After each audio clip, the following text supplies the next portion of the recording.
ગુજરાત વિધાનસભાના બજેટમાં બંદરો અને વાહન વ્યવહાર વિભાગ માટે કુલ 3,858 કરોડની જોગવાઈ કરવામાં આવી છે.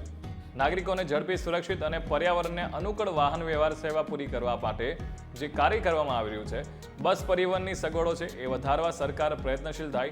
લોથલ ખાતે વિશ્વકક્ષાનું નેશનલ મેરીટાઈમ હેરિટેજ કોમ્પ્લેક્સ વિકસાવવામાં આવી રહ્યું છે.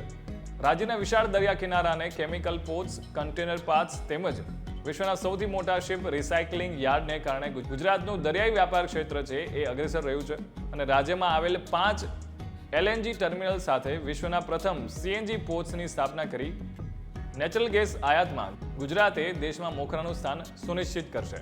ભવિષ્યને ધ્યાનમાં રાખીને અલંગમાં રિસાયકલિંગ ક્ષમતા હાલના 4.5 મિલિયન LDT છે એથી બમણી કરીને 9 મિલિયન LDT થી કરવામાં આવશે.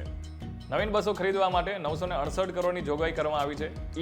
ઈ-વ્હીકલ સબસિડીને 218 કરોડની જોગવાઈ કરવામાં આવી છે. બસ સ્ટેશનના આધુનિકરણ તથા સ્વચ્છતા હેતુસર 118 કરોડની જોગવાઈ કરવામાં આવી છે.